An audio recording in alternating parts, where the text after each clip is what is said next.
I rarely have three guests on in a program, but I wanted to have my buddy Derek Hunter on. I've known him a long time. He's written a wonderful book, Outrage, Inc., How the Liberal Mob Ruined Science, Journalism, and Hollywood, right down our alley. Derek, how are you, my friend? I'm doing great, Mark, and thank you for having me on. You rarely have any guests, so a day with three is a real anomaly. It's an anomaly, but I'm really thrilled to have you to kick off the final part of the program here. Now, Derek, you've hit a lot of areas with this book. You did an enormous amount of research. How long did it take you to write the book?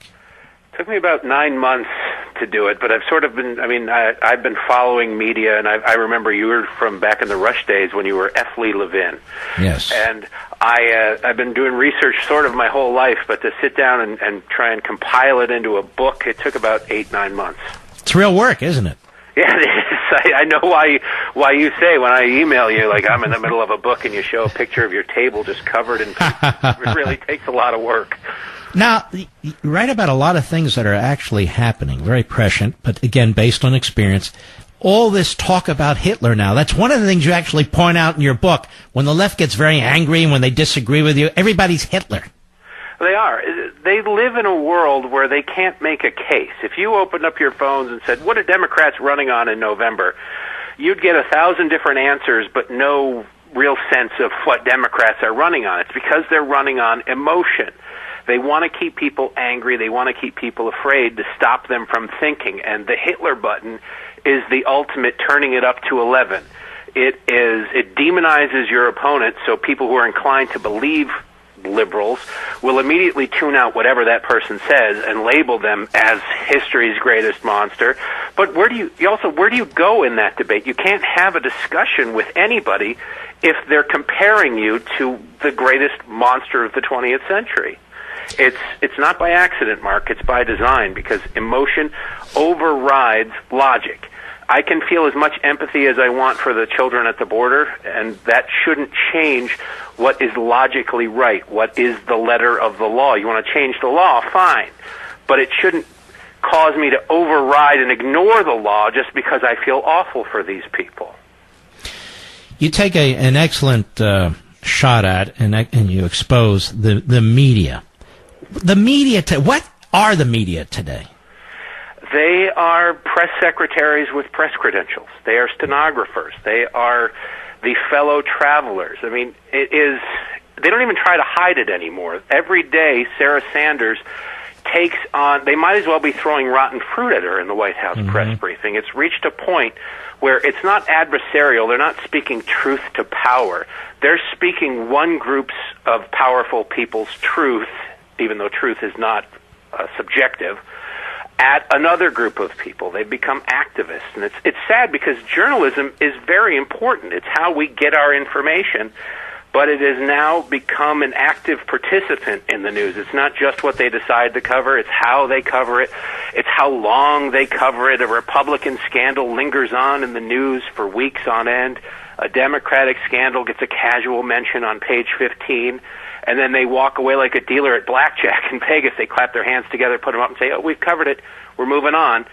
If it weren't for double standards, liberals would have no standards at all, and it's personified in journalism. It's sad. Now, you also point out that TV is a perfect example. They create experts. Yes. It's really phony, but they create, for instance, these scientific experts. Explain. Well, if you see somebody on TV, you figure that this, especially on a cable news show or news show, you think they've done their homework. This person has been vetted. They're an expert. But someone like Bill Nye, the science guy, he was a failed stand-up comic who had a PBS show. He was cast as the science guy on a PBS show, a local PBS show, back in the 90s. Now he's presented as an expert on climate, for example, and on gender. His background is in engineering. If you want to build a bridge, you probably should call him. But if you want to know what's going on in the environment, he has no idea. The same goes for Neil deGrasse Tyson. He's an astrophysicist. He studies deep space. That is the exact opposite of what is actually climate. Yet, because he toes the liberal line, he is presented every time there's a storm. Every time when the storm hit Houston last year, he was on television spouting that it was because of climate change and we can expect more of this, with no proof, no background. He'd just read a couple of news stories, and that is enough to qualify as an expert on cable news, sadly. So much of what we see on news is just people who happen to be available to talk about whatever the news of the day is, and they have no expertise in it. That's why reading and doing independent research is so important. And we see this with the media use of Hollywood and the culture's use of Hollywood. These are former drama students. They don't have any particular expertise any more than anybody else. And yet they're pushed out front, too, because of their groupthink, aren't they? My first major in college before I wised up was theater. The girls were pretty, so I went to theater. Yes. And it was fun. So were the guys, but go ahead. I tell you, they are not the brightest people. They're not the look at Robert De Niro. He can't string a coherent sentence together if you paid him to. Mm-hmm. But they are on the bandwagon. It is classic groupthink. If you can get a Mark Ruffalo out there tweeting about how we're destroying the planet, how we're all going to die if we don't cede our life and liberty to the federal government, there are a lot of people who think, well, he sounds smart every time I see him, he must know what he's talking about. But realistically, when you see him, he's reciting somebody else's words that were written for him. They certainly weren't researched words when he's playing the Hulk, but it is all part of the reinforcement. The liberals decide what the agenda item is, the journalists follow right along, the scientists, the fake scientists give it validity, and then the Hollywood types disseminate it to the rest of the country, because we live sadly in a world where if Leonardo DiCaprio has 20 million Twitter followers, not because he's brilliant, but because he's Leonardo DiCaprio, that gives him an enormous amount of power to talk about the environment, for example, which is his great cause. Meanwhile, he flies a private jet full of Victoria's Secret models to his home in the Caribbean to receive an award for how green his life is. It is the ultimate in hypocrisy, but it's a brilliant way to set up a system if you really want to indoctrinate people and fool them.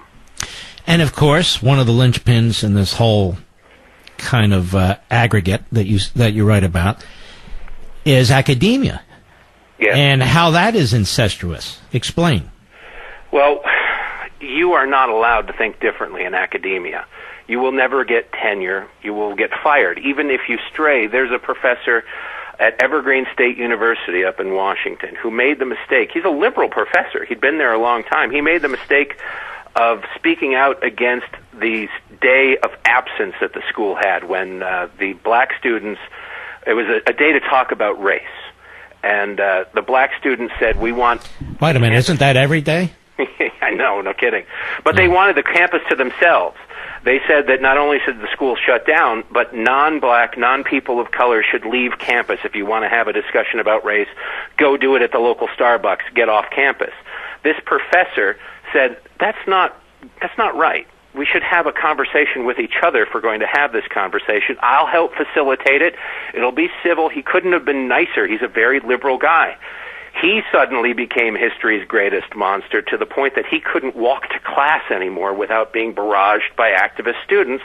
He had to resign. His wife, who also worked at the school, had to resign.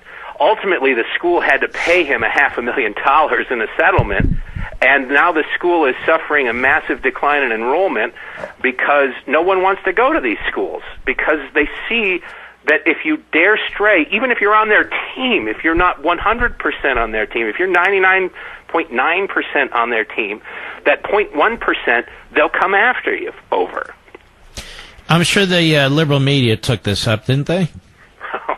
It was barely mentioned. You had to go online. Fox News carried it. Conservative Talk Radio did. But no, it's no big deal. What happened on the University of Missouri campus was the same thing. They had hoaxes created. And that's the thing, Mark. In the book, I document a lot of hoaxes because these social justice warriors on college campuses are told constantly that there is racism everywhere, the system is rigged, it's out there, just go and fight it. And they're all revved up to go and fight it. We got to go get it. We got to go get it. And they go out into the real world and they can't find it anywhere. So they manufacture it because they know that it exists. They just can't find it, and they want to, quote, draw attention to the issue. It's dangerous. It's disgusting, and people are getting $150,000 in debt learning this garbage. I'm really pleased that I had you on tonight. We're out of time, but I want the audience to know what a fabulous book this is. And you are a wonderful, solid conservative and friend. The book is Outrage, Inc. Perfect title. Wonderful cover. Outrage, Inc., How the Liberal Mob Ruined Science, Journalism, and Hollywood. I want to strongly encourage you to get it. It's the perfect summertime book, too. You read it, it goes very, very quickly. And I want to wish you all the best, Derek. By the way, folks, you can find it on Amazon.com, on my social sites, Mark Levin Show, Facebook, Mark Levin Show, Twitter. And I want to strongly encourage you to get it. And congratulations. I hope the book does very, very well, Derek. Thank you, Mark. You know I admire the hell out of you, so those kind words mean a lot. Thank you. Well, God bless you, man. You take care of yourself. Folks, it really is a good book.